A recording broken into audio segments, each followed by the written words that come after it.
Përshëndetje të gjithëve, drejt për së drejti, ky është edicioni informativ i lajmeve, ai orës 13 në ekranin e Report Televizion. Gjatë këtij edicioni informativ ju ftoj të ndiqni.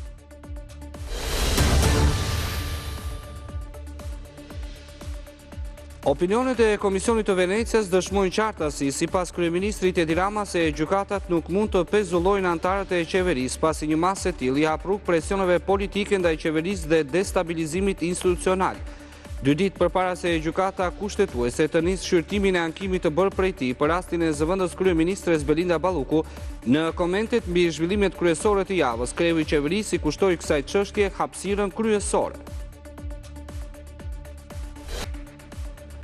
Punonësit e shtetit dhe politikanët duhet të tregojnë çdo bisedë apo takim me individ apo kompani të cilat i kërkojnë shërbime të caktuara nga shteti. Nisma ligjore që synon të rrisë besimin e publikut tek administrata dhe të shmang konfliktin e interesit është propozuar në parlament nga Partia Socialiste si pjesë e paketës negociuese me Bashkimin Evropian. Hetuesi dyshoi se tritori që shpërtheu sot në derën e banesës së 63 vjeçares në Vlorë dyshoi se ishte mesazh për djalin e saj Gentian Zoto, i dënuar me 35 vjet burg si i përfshirë në atentat kundër Ines Hajrullës në vitin 2019. Sekuestrojnë kamerat e sigurisë dhe pyeten 7 persona. Bekie Zoto thotë se ajo jeton e vetme prej shumë vitesh dhe nuk i di arsyet e shpërthimit. Pastre dhe mes varfërisë dhe djalit të sëmur, 74 vjeçarja Hasime Rakipi nga Delvina kërkon ndihmë. Prej 2 vitesh në nebi jetojnë në errësirë në kasollen 10 metra katror. Energjia ju ndërpreh për faturat e papaguara. Për Report Televizion, Hasime Rakipi tregon se ka trokitur 10 herë në dyert e pushtetit vendor, por nuk ka marrë kurrë zgjidhje. Një delegacion ukrainas i kryesuar nga sekretari i Këshillit të Sigurisë Umerov është nisur drejt SBA-s për të vjuar bisedimet për marrëveshje paqe. Nga ana tjetër Rusia forcon përpjekjet për të vjuar luftën. Putin miraton buxhetin më të madh për ushtrinë që nga koha e Bashkimit Sovjetik.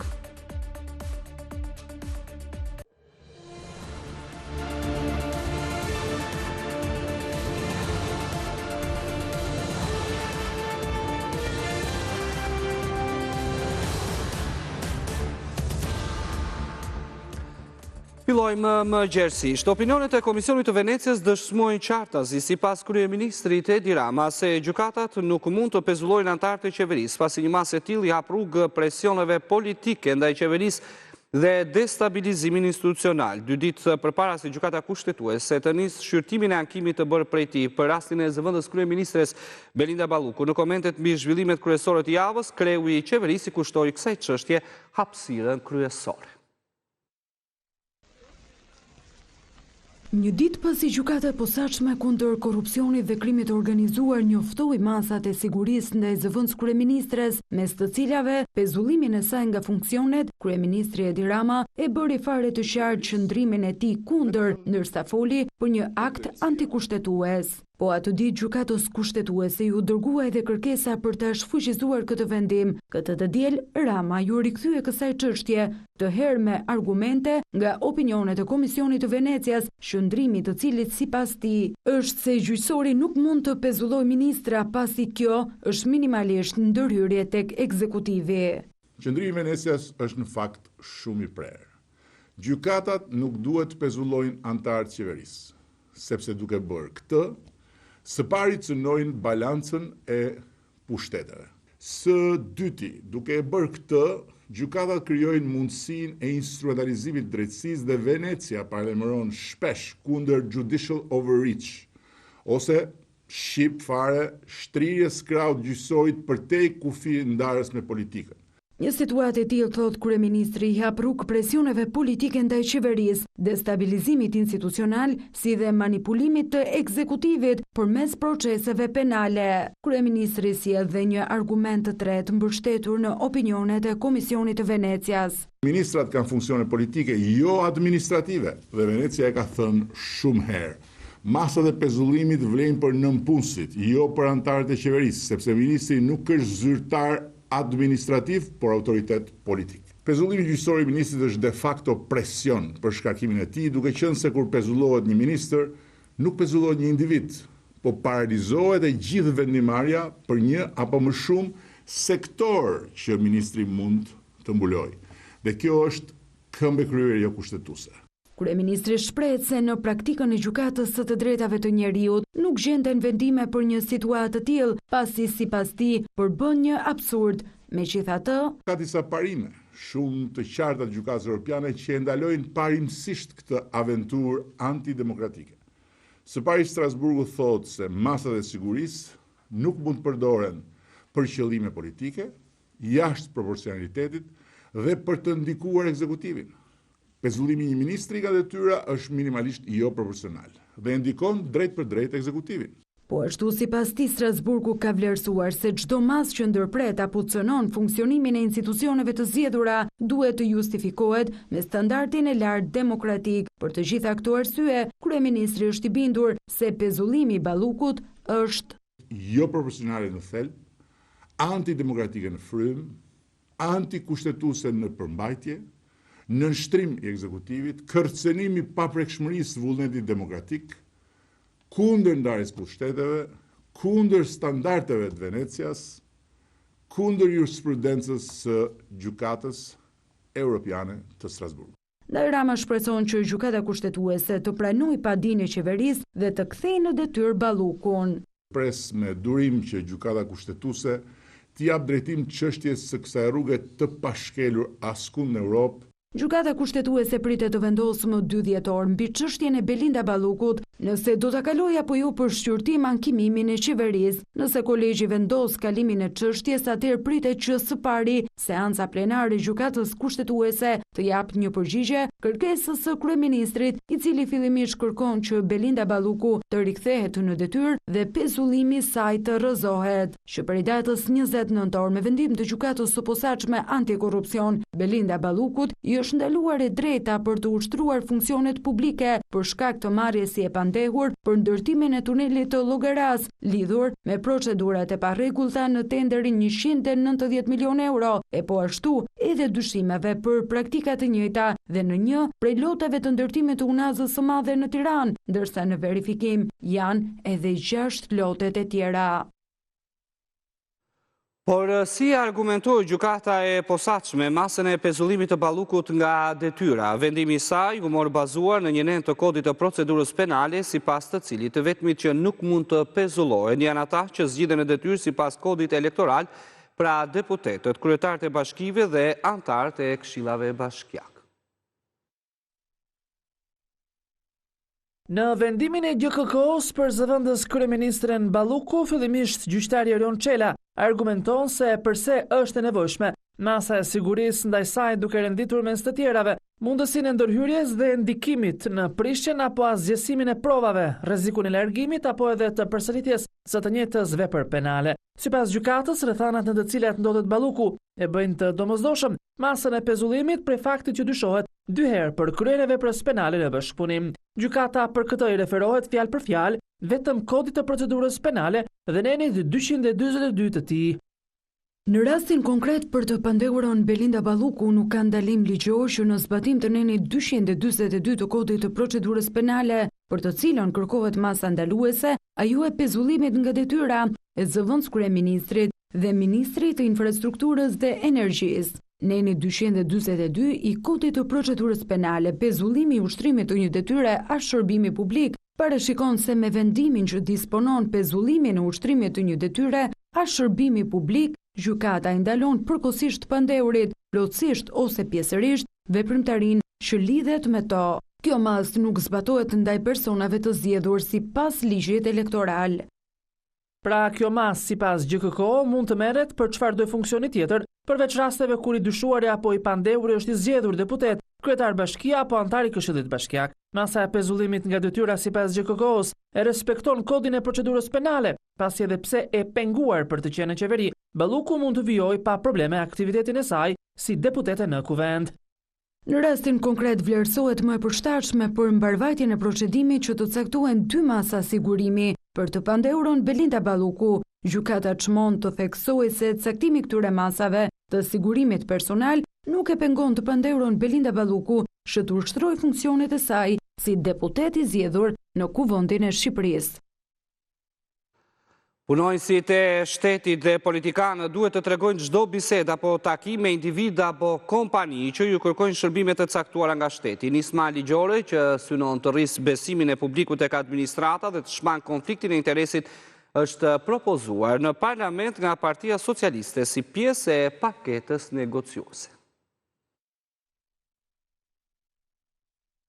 Kuvendi i Shqipërisë po miraton një ligj i cili i kërkon administratës publike, drejtorëve, ministrave dhe deputetëve të jenë etik në punën e tyre dhe të deklarojnë në një regjistër të veçantë çdo komunikim apo takim me persona që kërkojnë favore dhe shërbime nga shteti. Nisma është propozuar nga deputetja socialiste Zamira Sinaj dhe synon të rrisë transparencën dhe të shmang konfliktin e interesit.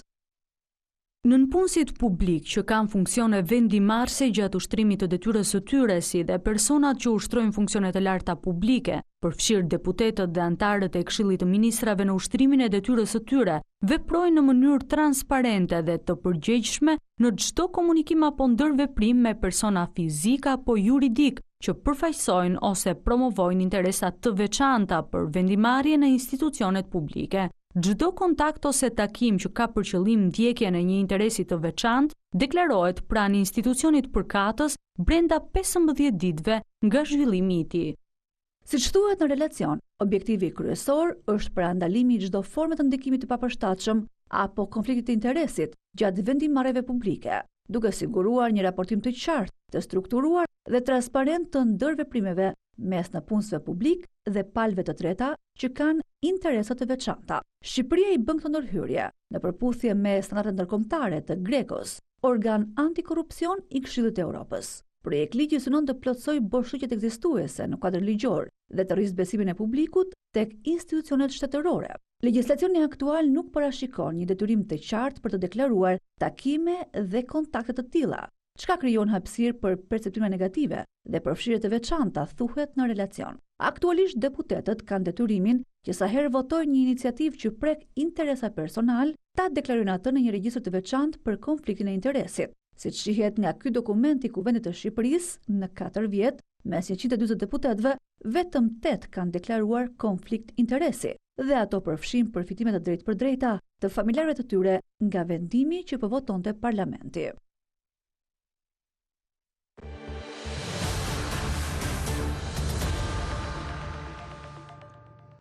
Afro 200 gram lëndë plase që shpërtheu në derën e apartamentit ku jeton nëna e Gentian Zotos të rënditën të moshuarën dhe banorët e palatit në lagjen Partizani në Vlorë. Lënda eksplozive shpërtheu pak para mesnate në orën 23:38 minuta. Policia pas mbritjes në vendngjarje konstatoi se eksplozivi ishte vendosur në anën e djathtë të hyrjes apartamenti, duke dëmtuar derën e jashtme dhe suvatimet e mjediseve të përbashkëta të pallatit. Pallati ku ndodhi ngjarja në lagjen Partizanit të Vlorës nuk ka kamera sigurie, ndërsa policia e Vlorës ka sekuestruar pamjet e kamerave të disa bizneseve aty pranë. Bëhet e ditur se 7 persona të dyshuar janë shoqëruar, por pas marrjes në pyetje janë lënë të lirë.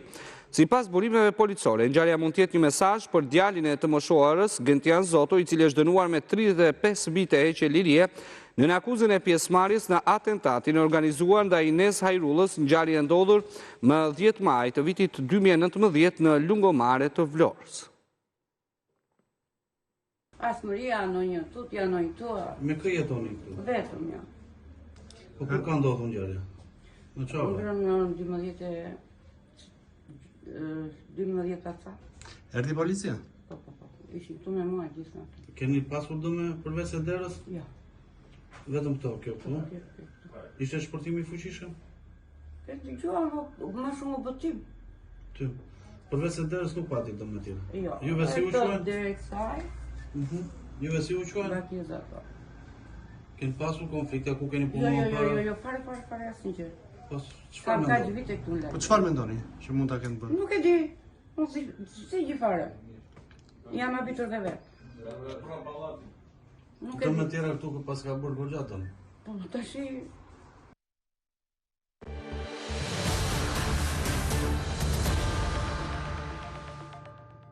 Vjeshta u mbyll me një tjetër rekord negativ për monedhën europiane që po këmbet në kufin të 96 lekëve. Banka e Shqipërisë raporton se rezerva valutore arriti rekord në gusht me 7 miliardë euro, ndikuar edhe prej blerjeve të valutës për të normalizuar kursin. Euro e mbylli vjeshtën më e dobët se kurrë. Shifrat e fundit të Bankës së Shqipërisë treguan se 1 euro është këmbyer me mesatarisht 96.6 lekë gjatë nëntorit, duke u zhvlerësuar me 1% vetëm në këtë 3 mujor të vjeshtës. Kurse në raport me vjeshtën e vitit të kaluar, monedha europiane është nëntshmuar me 2%. Më e fortë ka qenë rënja tek dollari amerikan. Me 9% është zhvlerësuar dollari krahasuar me vjeshtën e 2024-s. Gjatë këtij muaji, dollari ka kushtuar mesatarisht 83.6 lekë nga 92.2 lekë që ishte vjet. Ky nënçmim i monedhave të huaja sipas institucioneve vendase ka ardhur për shkak të parave që po vijnë nga sektori i turizmit, prej investimeve dhe remitancave. Po ashtu ndikim në rënjen e euros në nëntor ka dhënë edhe hyrja zyrtarisht në SEPA, e cila e ka bërë më të lehtë dhe më pak të kushtueshme sjelljen e valutës në Shqipëri, pasi janë ulur ndjeshëm komisionet. Forcimi i lekut ka ndihmuar qeverinë dhe të gjithë qytetarët e bizneset që i kanë borxhet në valutë, pasi e kanë bërë më pak të kushtueshëm kthimin, por ka dëmtuar direkt eksportuesit dhe familje që marrin para nga të afërmit e tyre emigrant. Po ashtu rënja e euros, por edhe e dollarit, ka kontribuar në mosrealizimin e planit për të ardhurat me 70 milion euro deri më tani. Kjo situatë duhet të ishte përkthyer edhe në çmime më të ulta në treg për mallrat e importit, si rasti i naftës, por sipas ekspertëve për shkak të abuzimeve nga tregtarët, kjo gjë nuk po ndodh. Si rezultat i zhvlerësimit të valutave përballë monedhës kombëtare, Banka e Shqipërisë ka bler euro në treg për të frenuar një rënje edhe më të fortë. Për këtë arsye është rritur ndjeshëm edhe rezerva valutore, e cila këtë vit ka kaluar për herë të parë pragun prej 7 miliardë euro. Edhe pse në raport me shtatorin është ulur lehtë, rezerva valutore krahasuar me tetorin e 2024-s përllogaritet në gati 1 miliard euro më shumë. Pak ditë më parë Fondi Monetar Ndërkombëtar deklaroi se Banka e Shqipërisë duhet ta lë të lirë kursin e këmbimit dhe të reduktojë ndërhyrjet në treg për të frenuar këtë rënje.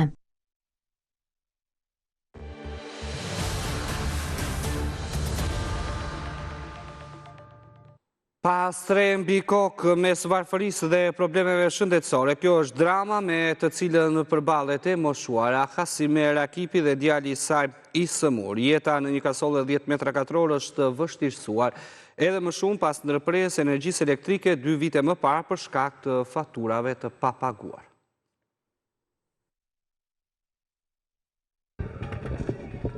Jetohet ashtu, ja shikoj një që nga brënda, a jetohet ashtu si punë e qenit. Kjo është streza që fati ka rezervuar prej vite 74 vjeçares Hasime Rakipi dhe djalit të saj të sëmur nga epilepsia, pa kushte higjieno-sanitare, në vështirësi ekonomike e shëndetësore. Kjo familje është e njohur në Delvin për kushtet me të cilat përballet. E sikur të mos mjaftonte e gjitha, e moshuara dhe djali i saj i sëmur gdhien në ngrysen prej vitesh në errësirë, pasi faturat e papaguara sollën ndërprerjen e energjisë për më shumë se 2 vite. Në pamundësi për të dalë nga kjo situatë vet, nëna tregon për Report Televizion se ka trokitur disa herë në dyert e pushtetit vendor, ka marrë 10 premtime, por kurrë një zgjidhje. Me sëmundje toke e kam djalin, bie gjithmonë bie djalin. E kemi vajtur në bashki, o vlla, bashkia nuk merr pjesë, janë punë me hatare. To të bëjmë neve son ata, hiç gjë, jetojmë si qeni, këtu si qeni. E lodhur nga vitet që mban mbi supe, e rënduar dhe nga situata në të cilën ndodhet, 74 vjeçarja ende shpreson se dikush do të mendoj, të paktën për një strek ku të mund të përjetoj luksin e të pasurit një tualet, siç e quan ajo. Ishte gjithçka për këtë edicion informativ. Lajmet tona në koreale i gjeni në shqiptaria.com. Ndajeni këtu, minuta kopsh.